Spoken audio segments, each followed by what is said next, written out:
Hello everyone, welcome to Microsoft Research Summit 2021. Today I'm going to talk to you about successive feature sets, generalizing successive representation across policies. And my name is Keontae Brantley. In this paper, we propose a new successive style representation called successive feature sets. For any control problem, we can write down a convex set of possible state representations Q, a convex set of reward function representations R, and a convex set of policy representations pi, such that these representations are embeddings in a vector space. It's pretty cool that we can make compact embeddings of all these quantities, where the payoff are such a simple function of the embeddings. So because embeddings are so informative, we should expect computing them to be difficult. A partially observable Markov decision process can be defined as a tuple where S is the set of states in our environment. For our running example, there are two states, S1 and S2. A is a set of actions in our environment. Given our agent, our running example has two actions. A left action would move the agent from its position to the leftmost state, and a right action would move the agent from to the rightmost state. T is a transition that maps a state and action to a new state. R is a reward function that maps a state and action to a reward value. Omega is a set of observations. Remember in the harmony P, we do not observe the states, but instead observe observations. Our running example has three observations, Z1, Z2, and Z3. You can think of these observations as being two possible colors that our agent can observe when it's in a particular state. O is the observation function that maps our underlying state and action to our observation. A harmony P also has a belief state that summarizes previous experiences. The belief state is a probability distribution over states of the environment and provides the agent with a basis for acting on uncertainty. So how do we embed states? A predictive state representation generalizes the notion of harmony P in the sense that it changes the interpretation of the belief state but keeps the mathematical formulation. The belief state no longer represents a probability distribution over states, but instead satisfies two properties.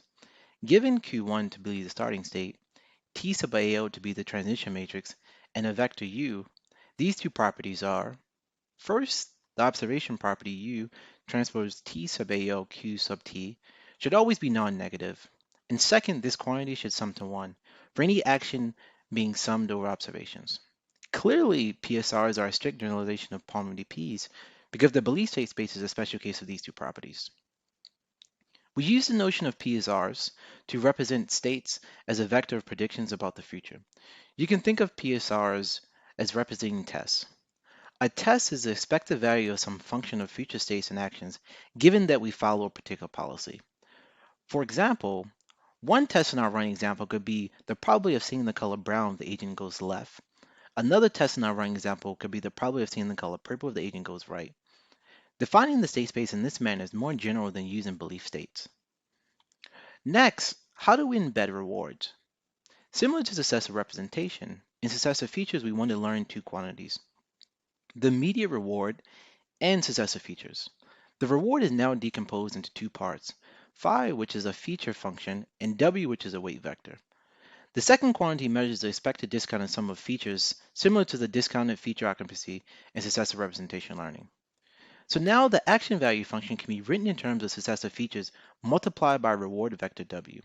Successive features are interesting because they allow us to compute state value function pi on any reward function. Here's a Tory pictorial example of what successive features will look like for policies acting in our running example.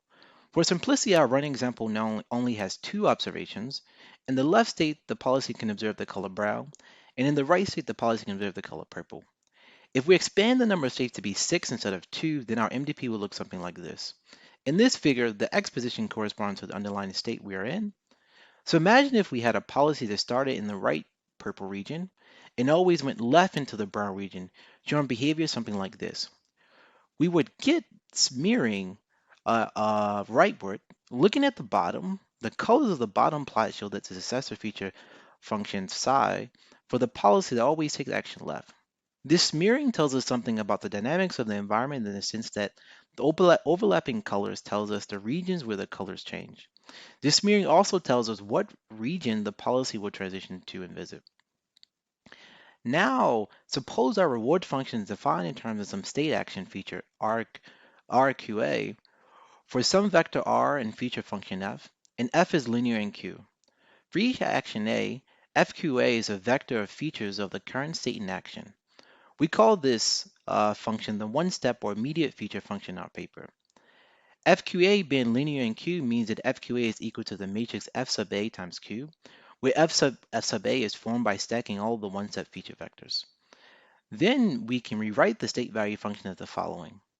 Now if we pull out the reward function R, the state value function looks something like this, where it's broken up into a reward component and another component defined as phi.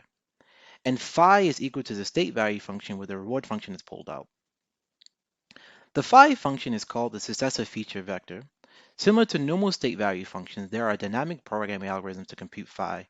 Phi tells us about the state and actions we expect to visit. Successive feature vectors are interesting because they allow us to compute state values for pi on any reward function. We can split successive feature vectors into contributions from present and the future.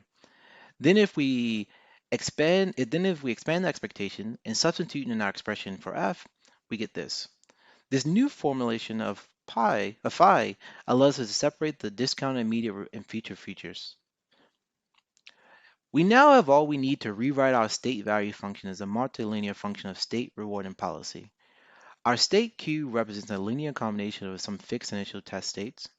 Our reward R represents a linear combination of some features of our current state. Our policy embedding phi tells us how successive features depend on the initial state. Given these quantities, our state value function is now this. Looking at this equation closely, our policy embedding transforms our state embedding into a prediction of successive features. We then multiply these successive features by a reward coefficient to get the state value function. Lastly, how do we embed policies? The successive feature vector is linear in Q, which means that there exists a matrix A pi such that phi pi equals A pi times Q. Taking our previous equation of successive feature vectors, substituting our assumption of phi pi q and using the definition of our state vector, we get this equation. Since the entire right side is linear in Q, we can substitute the left side of the equation to be linear in Q as well. The function A pi is called the successive feature matrix. This equation simplifies for a deterministic policy with root action A.